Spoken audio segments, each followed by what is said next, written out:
Jamnagar city C division police સ્ટેશનમાં હાલ એક હત્યાના બનાવનો ધ્યાનમાં આવેલ છે. આ બનાવની વિગત એવી છે કે આ ગામના જે ફરિયાદી છે તેમના માતા ગત તારીખ 23થી ઘરેથી જતા રહ્યા હોય તે મુજબના એમને જાણવા મળેલું હતું.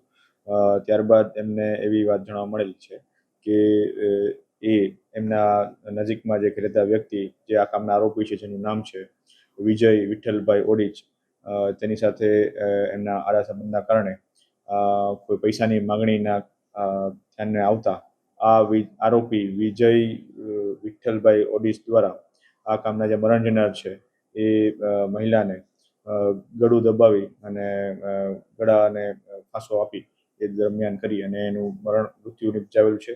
જે અનુસંધાને Jamnagar city C division police સ્ટેશનમાં ભારતીય ન્યાય સંહિતાની કલમ 103(1) મુજબ ગુનો દાખલ કરવામાં આવેલો છે.